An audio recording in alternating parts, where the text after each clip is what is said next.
Tim Satgas Penanganan COVID-19 Kota Parepare membubarkan paksa lomba joget TikTok. Bahkan acara lomba joget TikTok diikuti oleh anak-anak.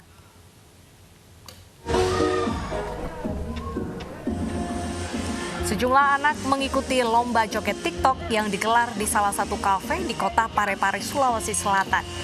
Lomba joget TikTok dibubarkan setelah Satgas Penanganan COVID-19 Kecamatan Ujung mendapat laporan dari masyarakat tentang adanya acara keramaian yang tidak mematuhi protokol kesehatan. Tim Satgas Kota Parepare juga memberikan sanksi administrasi kepada pengelola kafe karena melanggar protokol kesehatan.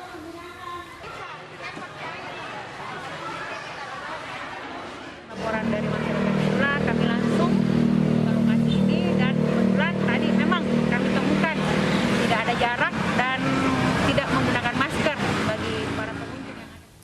Kita beralih ke informasi lainnya. Pengangguran di Indonesia meningkat akibat lesunya ekonomi saat pandemi COVID-19. Meski demikian, beberapa sektor tumbuh positif, di antaranya sektor kesehatan hingga sektor pertanian.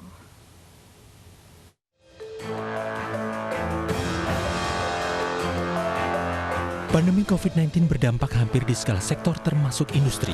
Banyaknya pekerja yang di PHK akibat lesunya ekonomi membuat pengangguran di Indonesia meningkat.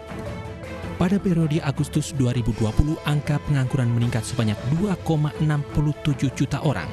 Data ini disampaikan Kepala Badan Pusat Statistik Suharyanto 5 November 2020. Tingkat pengangguran tertinggi terjadi di DKI Jakarta mencapai 10,95% pada Agustus 2020 lalu atau di atas rata-rata nasional di level 7,07%. Selain di DKI Jakarta, Badan Pusat Statistik juga mencatat 5 provinsi lainnya juga di atas rata-rata nasional, yakni Banten, Jawa Barat, Kepulauan Riau, Maluku, dan Sulawesi Utara. Dampak penganggurannya berdasarkan lokasinya, kita bisa lihat di slide berikutnya bahwa peningkatan pengangguran di kota jauh lebih tinggi dibandingkan di desa.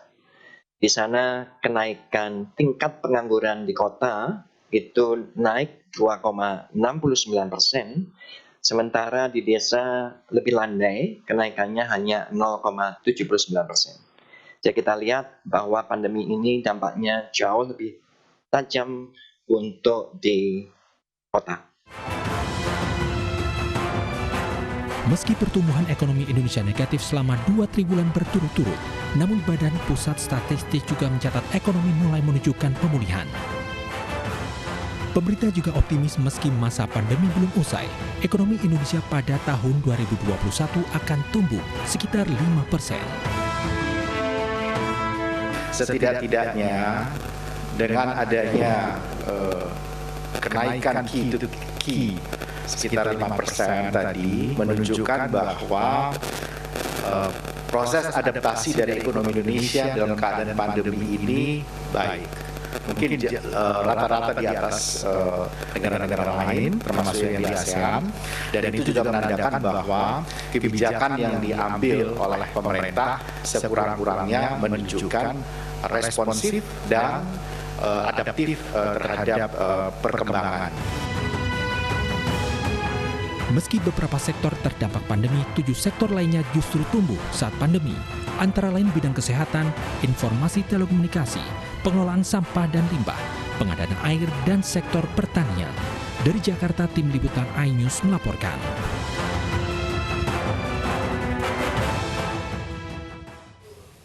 Indonesia eSport Awards 2020 menjadi ajang pembuktian bahwa game online bisa mencetak atlet eSport serta menawarkan peluang bisnis yang menjanjikan. GTV berkomitmen untuk menggelar ajang ini secara rutin setiap tahunnya.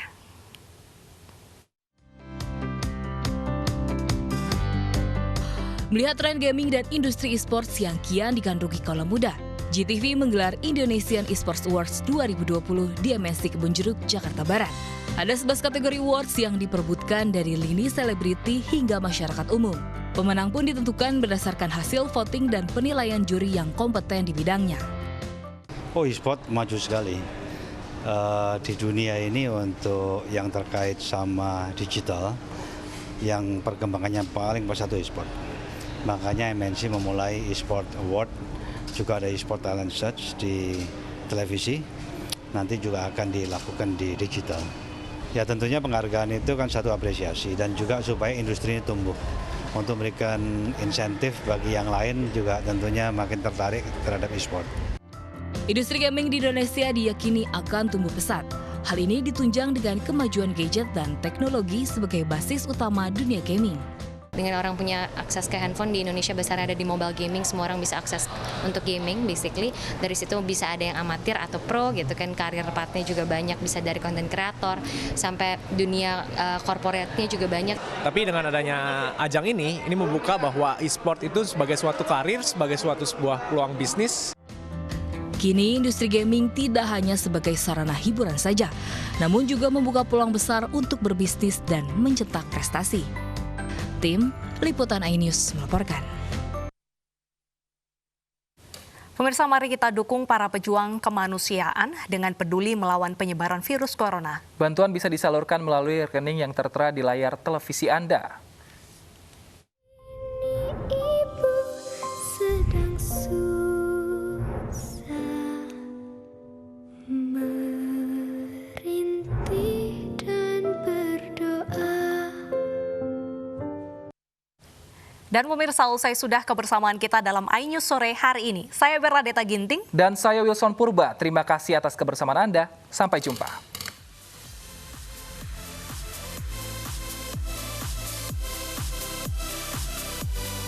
Cobalah, mari kita semua saling menyayangi dan saling berbagi dan bersama untuk hadapi bencana, kelak sambut pagi dan cerah mentari.